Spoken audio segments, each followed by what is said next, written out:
Photography has changed forever, and there's no going back.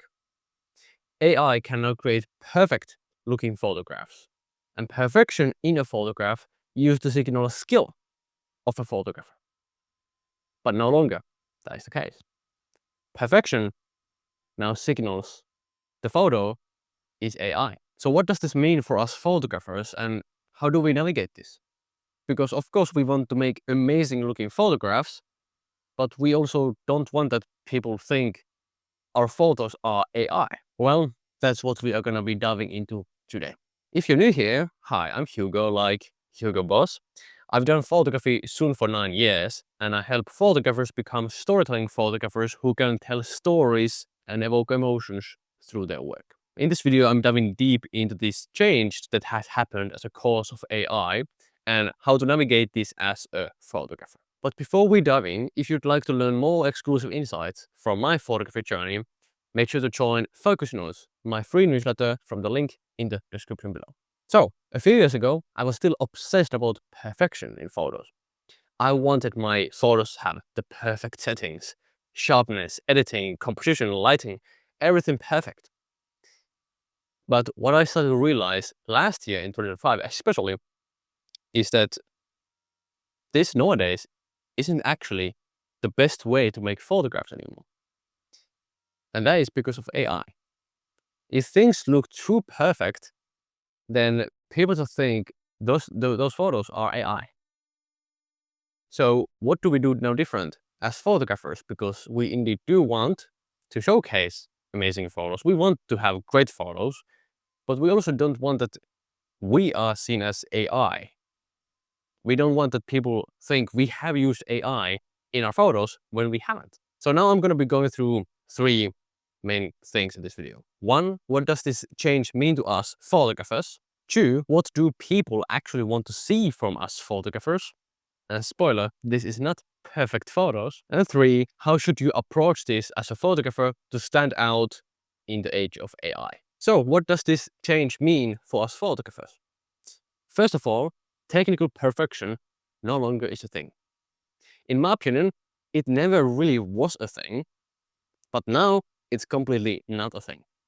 And what I mean by this is that nobody cares if your photo is super sharp. Nobody cares. Nobody cares if you have perfect settings. You have low ISO and the correct aperture shutter speed. Nobody cares. Nobody cares. And I feel I can say this from my own experience. After millions and millions, if not hundreds of millions of people have seen my photos online, nobody comes to me saying, oh, your photo is so sharp. Like, I like how sharp it is. Like, oh, I love the exposure you've taken here. Like, the exposure is so well done. Nobody says that. Nobody says. What matters in photography is what story are you telling through your photos. That's what has always mattered, and that's what especially now matters in the age of AI. So you don't anymore need to worry about having perfect anything, because authenticity matters, and that stands out in today's age. So what do people want right now?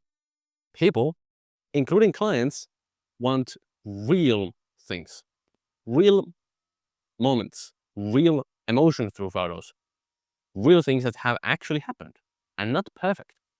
Because in the world, things aren't, super perfect.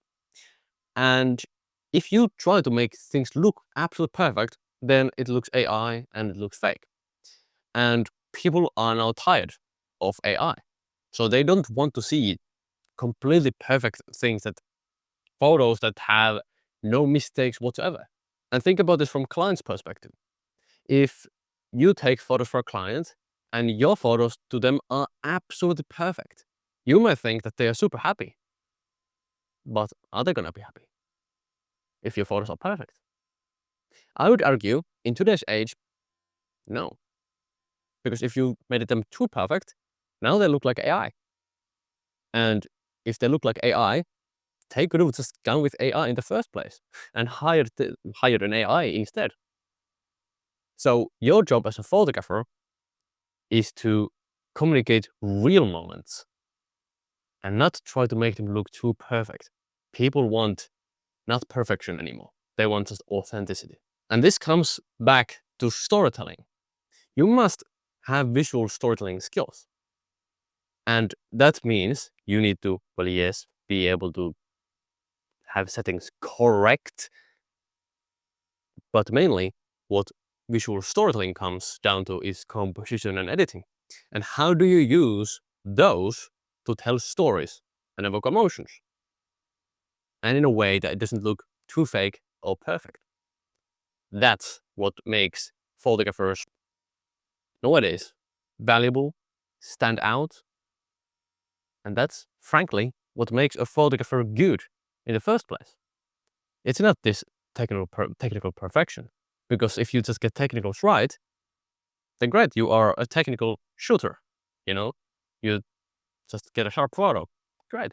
But when you do have storytelling skills, now you can actually impact people through your photos. Your photos actually mean something to people. So this is a crucial skill for you to learn, especially, in the age of AI. And if you are somebody who feels that you don't really have the visual storytelling skills, you aren't making photos you're proud of, and now you are somebody who does want to make a change. You want to learn how to evoke emotions and tell stories with your work. I feel really proud of your photos. Then I might be able to help you inside my Storylens mentorship. If you're interested, just DM me the numbers 1-1 on Instagram at Hugraphy, and we'll have a chat to see if my mentorship is a good fit. If you don't have Instagram, then just click the other link in the description and just take that short assessment to see if my mentorship is a good fit. So how should you then change your approach as a photographer? In my opinion, this depends on what stage you're in as a photographer. What do you do photography for? Say you are an established photographer, and I define established that people know you for your photography, either in person or online. Then you don't necessarily need to change a thing, because people trust you. Maybe you've been photographing for many years. People don't think like, now you're gonna be using AI in your photos. So you can just basically keep doing what you're doing. And in some ways, if you are trying to build an audience like further on social media, it can be an advantage that some people wonder, is this AI or is this not AI? And I know that that is the case for me, that I get more engagement on some of my posts where I mention my photos aren't AI, because there's some people who don't believe me. They don't believe me. So then that creates more engagement and more people see my photos. But then if you aren't already established and you don't have the trust of at least some people that your stuff isn't AI, then that might not work out as well for you. So then it might be better that you make some small mistakes in your photos. That maybe it's not completely technically perfect. Maybe you don't remove some certain distraction in the photo. You make it look somewhat not perfect. And if you work with clients, then also leaving some mistakes or non-perfection in the photos, because your clients hire you to showcase the reality and not make it look like AI. So a few years ago, you didn't need to worry about this. You just make perfect looking photos, perfect looking everything. But now, in many ways, it can be good to leave some mistakes in the photos, because that's what makes us human. The photos look real. And that is what people truly want nowadays. I hope this video was insightful. If it was, then leave a like and subscribe for more videos like this. And if you are somebody who does want to start earning with your work in this age of AI, then make sure to watch this video on the screen right now, and you're gonna love it. See you there.